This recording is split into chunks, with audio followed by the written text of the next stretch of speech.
प्यारे बच्चों, आज हम कश्मीर की लोकप्रिय कवयित्री लल देद का जीवन परिचय और उनके द्वारा लिखे गए वाक का परिचय प्राप्त करेंगे। कवयित्री लल देद का जन्म 1320 के आसपास कश्मीर स्थित पामपोर गांव में हुआ था। वे 14वीं सदी की एक भक्त कवयित्री थी जो कश्मीर की शैव भक्ति परंपरा और कश्मीरी भाषा की एक अनमोल कड़ी मानी जाती है।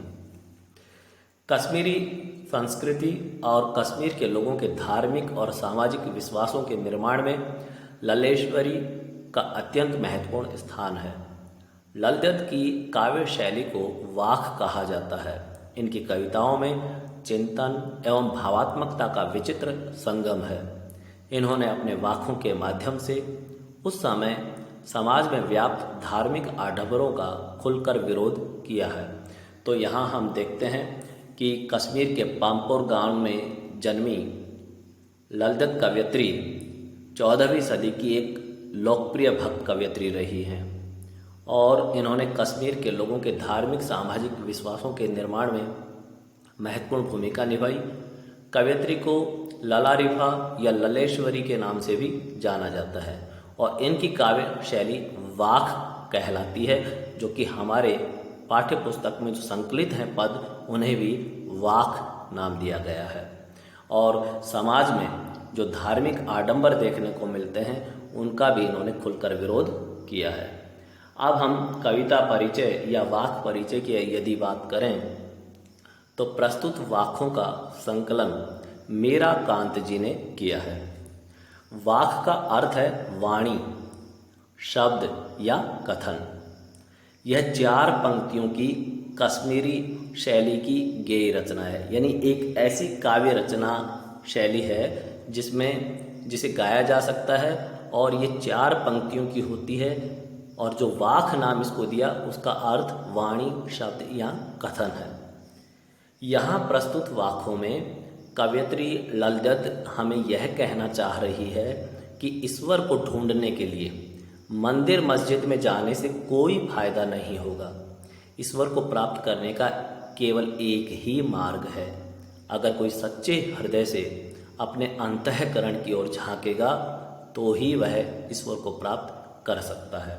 तो यहाँ हमने देखा कि पाठ्य पुस्तक में संकलित वाक का संकलन मीरा कांत जी ने किया। वाक का अर्थ वाणी, शब्द या कथन है और ये 4 पंक्तियों की एक कश्मीरी शैली में लिखी गई गेय रचना है। और इन वाकों में कवयित्री ने बताया है कि ईश्वर को हमें मंदिर, मस्जिद या दूसरे स्थानों पर ढूंढने के स्थान पर अपने मन में झांक कर देखना होगा। वह प्रत्येक व्यक्ति में निवास करता है।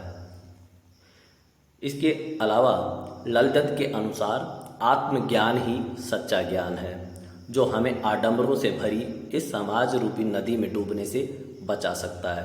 यानी व्यक्ति को सबसे पहले अपने आप को पहचानना चाहिए, क्योंकि जिसने अपने आप को पहचान लिया वह ईश्वर से भी पहचान कर लेता है। उन्होंने धार्मिक तथा अन्य भेदभावों का विरोध किया है और ईश्वर को एक बताया है।